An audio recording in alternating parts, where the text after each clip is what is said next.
À espera dos brasileiros para deixar a faixa de Gaza, a fronteira de Rafah foi fechada e, mais uma vez, o grupo não conseguiu deixar a região. Reforma tributária. Presidente do Senado cogita promulgar apenas parte do texto. O governo é contra. Lula diz que feriados prolongados prejudicaram o crescimento do produto interno bruto em 2023. E no futebol, o Grêmio vira em cima do Botafogo e embola ainda mais a disputa pelo título do Campeonato Brasileiro. O Brasil News da Rede Brasil está começando.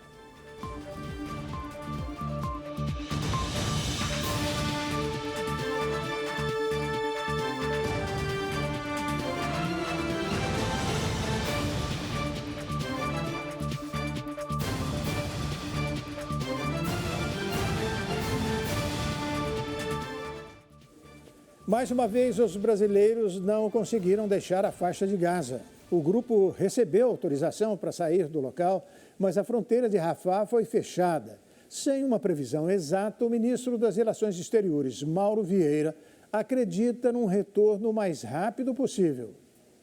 Depois de mais de um mês de guerra entre Israel e Hamas, os brasileiros finalmente receberam a autorização para deixar o território. Porém, a fronteira entre a faixa de Gaza e o Egito fechou antes que o grupo pudesse sair. Do Palácio do Planalto, o ministro das Relações Exteriores, Mauro Vieira, abriu um discurso dizendo que nos últimos 33 dias, por instruções diretas do presidente Lula, com quem ele tem falado diretamente, trabalhou desde o início do conflito na faixa de Gaza, com autoridades do Egito, Israel, da Palestina e de outros importantes autores na região, como Catar e Arábia Saudita, com o objetivo de obter a libertação dos brasileiros que se encontram no local. Ele afirmou que a primeira fase da operação foi muito bem sucedida. Cerca de 1.400 brasileiros foram repatriados de Israel, mas 34 ainda aguardam resgate na faixa de Gaza. Temos agora uma lista de 34 brasileiros que estão na faixa de Gaza, que receberam, por instrução do presidente Lula, toda a atenção e todo o cuidado. A lista com o nome de todos está em poder já há vários dias, talvez mais de 20 dias, em poder das autoridades envolvidas. Nesse período, foram 8 contatos telefônicos com os ministros das Relações Exteriores de Israel e do Egito. Para cuidarmos da passagem segura e de repatriar os brasileiros que estão em Gaza. O ministro das Relações Exteriores de Israel, na última sexta-feira, por telefone, me garantiu que os brasileiros estariam na lista de estrangeiros autorizados a deixar a faixa de Gaza da quarta-feira última, o que não se confirmou. Vieira detalhou que o grupo chegou a se deslocar até o posto de controle, mas não pôde sair, porque a fronteira ainda não havia sido aberta. Nós estamos em contatos reiterados com todas as partes e temos certeza, esperamos que esses nomes sejam autorizados a cruzar o mais rápido prazo possível. E a primeira-dama Janja recebeu um convite para o manifesto Unidos pela Paz na Palestina, que ocorrerá no próximo dia 15 na Turquia. Ela informou que não poderá estar presente no local, mas vai participar remotamente. Em um longo post nas redes sociais, a primeira-dama Janja Lula da Silva anunciou que recebeu um convite da primeira-dama da Turquia para se juntar a ela e outras esposas de chefes de Estado de diferentes partes do mundo no Manifesto Unidos pela Paz na Palestina, que ocorrerá no próximo dia 15 na Turquia. Como disse a senhora Erdogan, esta é uma iniciativa inspiradora que nos convoca a unir nossas vozes por Gaza e pela paz, declarou Janja. Para a primeira-dama brasileira, as guerras vitimam e afetam gravemente crianças e mulheres.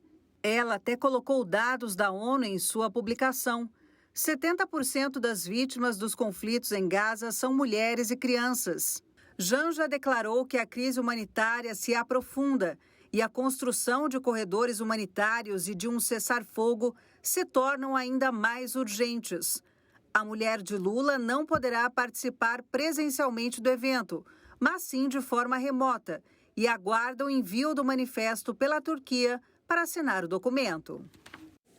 O presidente do Senado, Rodrigo Pacheco, disse hoje que o fatiamento da reforma tributária precisa ser avaliado.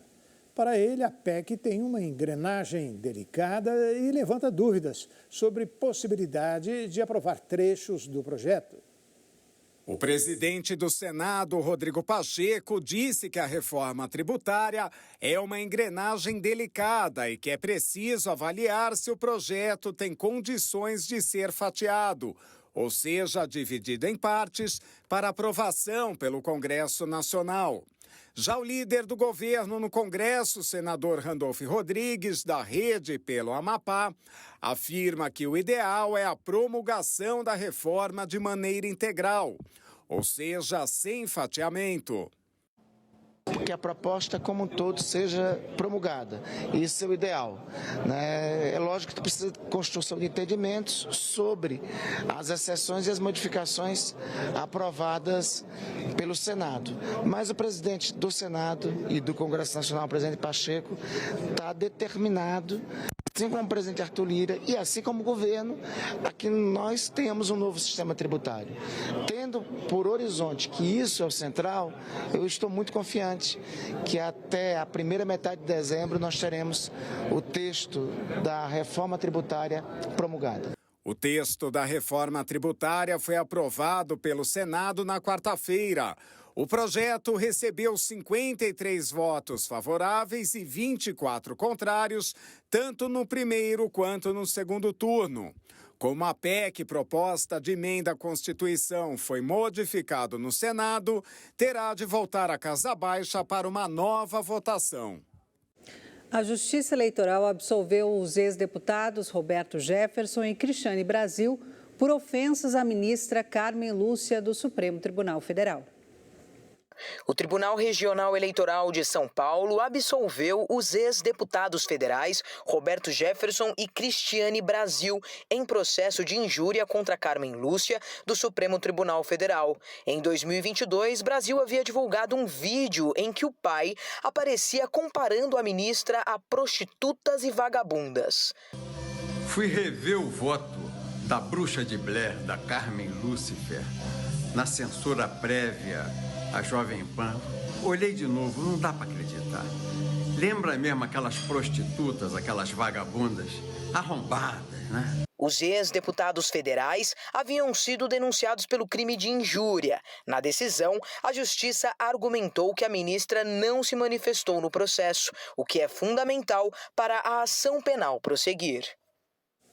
Segundo o tenente-coronel Mauro Cid, em delação premiada, a ex-primeira-dama Michele e Eduardo incitavam o presidente Jair Bolsonaro a dar um golpe de Estado. As informações foram divulgadas nesta sexta-feira pelo portal UOL. O tenente-coronel Mauro Cid narrou em sua delação premiada que a ex-primeira-dama Michele e um dos filhos do ex-presidente, o deputado federal Eduardo Bolsonaro, do PL paulista, faziam parte de um grupo de conselheiros radicais que incitava o então presidente da República, Jair Bolsonaro, a dar um golpe de Estado e não aceitar a derrota nas eleições do ano passado.